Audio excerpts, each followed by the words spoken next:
Welcome back, keyboard crunchers, to Puggzly's Let's Play on the Direwolf 20 multiplayer server for the Almonthos gaming community. This is episode 11. Episode 10, we talked about how our tree had burnt, and since then, I do apologize for the lack of updates.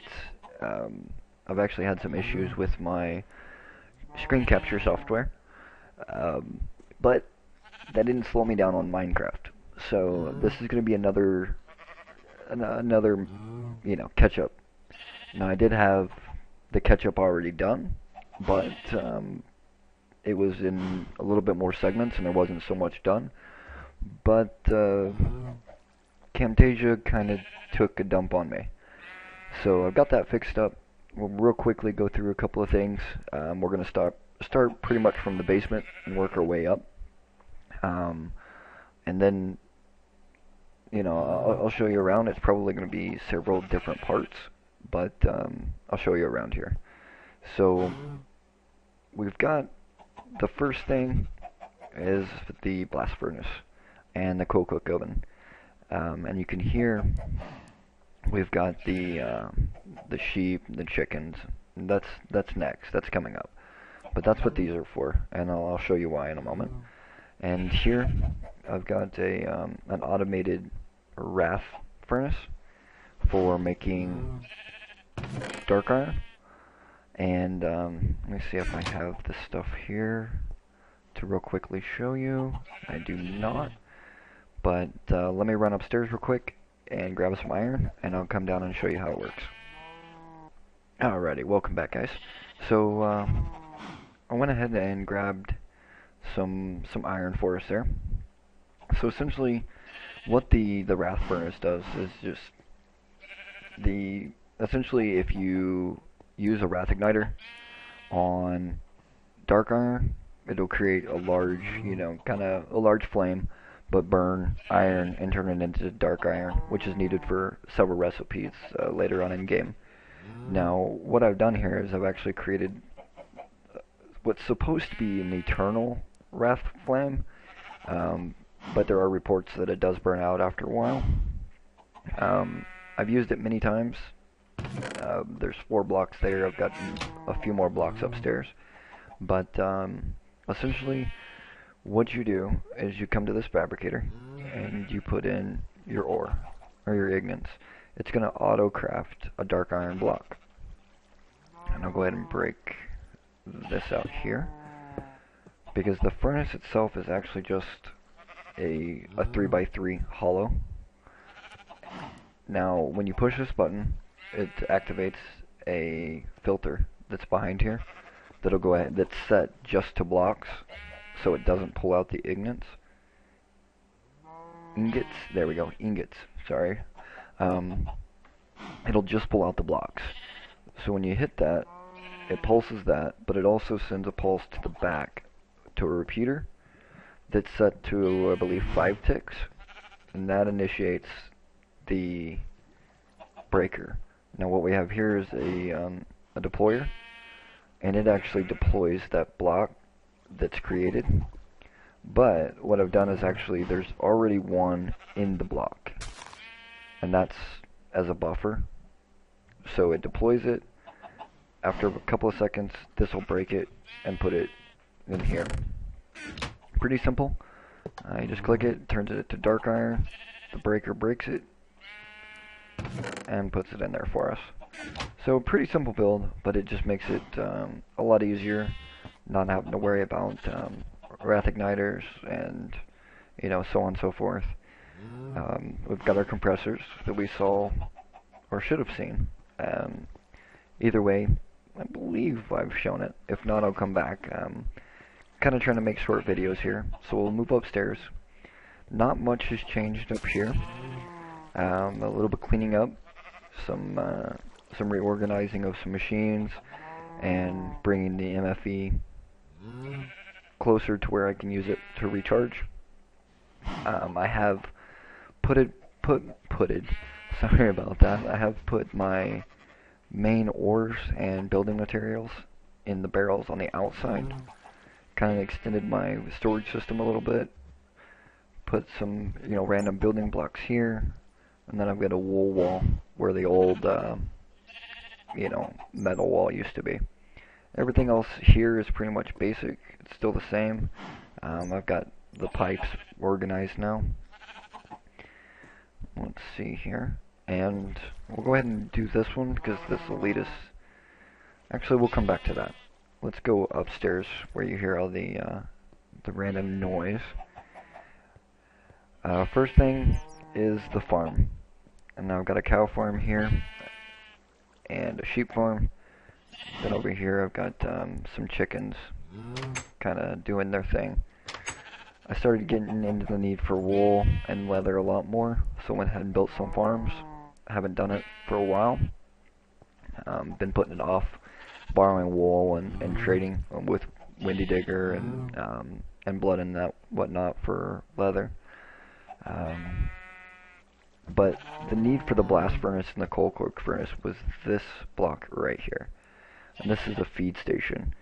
What it'll actually do is if I put wheat in here, the animals, as soon as they're able to eat, they'll come eat and then start multiplying. I don't have any need for wool or wheat right now, but it is very quickly.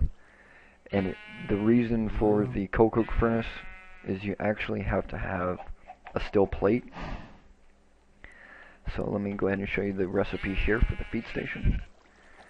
And you've got to have a steel plate, so you need a coal coke furnace to make the coal coke to burn in the blast furnace, and then you blast furnace iron plates that are rolled in the rolling machine to make a steel plate. And then of course the golden carrot, make golden carrot, you just wrap it in golden nuggets. But that's the reason for the blast furnace and the coal coke oven. Kind of more of an advanced, in my eyes now that I've used it, kind of overpowered a little bit, in my opinion. But yeah, there's a lot more in Feed the Beast that can be considered more overpowered than that. But it most definitely it makes it easier for myself to not have to sit here and feed them and whatnot. And then we come to my farm, and because I've been doing Mistcraft quite a bit, I've been in the need for paper, and I've gotten into a few other things that I'm wanting to start, and I'm going to need sugar. And that's where this little farm has come in, and it is actually ran by an advanced computer, and we're going to get into a lot more computer craft, and it's simple coding. I'll actually show you the coding here. Let's actually go ahead and Control T, I'll terminate that, and look at the coding here. Really simple coding, using the colors API, and essentially it just says, different colored cables coming out of this bundle, and it runs it, sends a pulse, or it turns it on, then it sleeps for half a second, so it'll be on for half a second, and then it'll turn it off for half a second, and then it actually turns on the gray cable, and it does it 3 times. So essentially you'll pulse for half a second, it'll turn it off, and then it'll pulse the gray cable 3 times. Now, there's the gray cable that it pulses, and there's the white. I've got the cobblestone jacketed cable, or cobblestone jacketed wire, hooked up to the pneumatic tubes. And as you can see, well, let's go ahead and restart that here. We'll hit Control, exit, because we don't want to save any changes. We'll restart farm.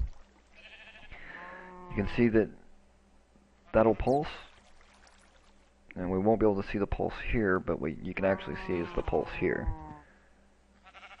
And there's the 3 pulses, and then that'll pulse, and then 3 pulses, so on and so forth. So essentially this just pulses roughly every 2.5 seconds, with my rough math. I can't remember exactly how many sleeps I've got there, but this will just pump out the the sugar cane, and this is actually the this pipe here. Sorry for the delay there. This pipe behind these covers actually runs back into my sorting system. So when these pulse, it'll do the block breakers, and if there's any sugarcane here, it'll go ahead and soak it up and pump it into my sorting system. Now this little setup, and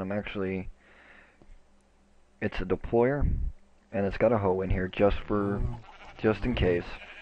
But if I put seeds in here and bone meal, and you can see, actually it sounds like that was just a sheep. Let me go get some bone meal and some seeds, and I'll show you how this works. Back in a moment. Alrighty guys, welcome back. Ran upstairs, grabbed some seeds and some bone meal, and I'm going to show you essentially what this is for. Same concept here with the block breaker, and it works on the same pulse as the other block breakers. But we do have the deployer here, and you can see a pulse, and what the deployer does is each time it's activated with a redstone signal, it will, in sequence, like as if I was to right click and plant these seeds, or right click with the hoe, it'll actually right click that hoe, and then the next cycle it'll do the next object, and so on and so forth. So if I put these seeds here, it'll actually go ahead and plant the seeds, and then the bone mill will actually go ahead and bone mill it, and the block breaker will break it, and then it'll get sent to the sorting system. So it hoes it, it plants it, and then it'll do the bone mill, and the block breaker will take the next step, break it, and put it into the sorting system. So anytime I need wheat, for whether it be my farms or bread, I can use this. It runs constant. It's better than having a timer set up, and it's a little bit easier to get started into computer craft this way, so I can get back into the flow of writing code. But if I was to, pack this full, you can see here it's actually going to stop doing the bone mill. Even though it's pulsing, it won't do the bone mill, for the simple fact that the bone mill doesn't have a use when you right click it on nothing, so it doesn't do it. That also allows me that later on, if I wanted to just pump bone meal and seeds here. The seeds will plant even if it's not in that sequence. It'll go to the next step, but it'll plant within the next sequence there. So that's a way of kind of automating this.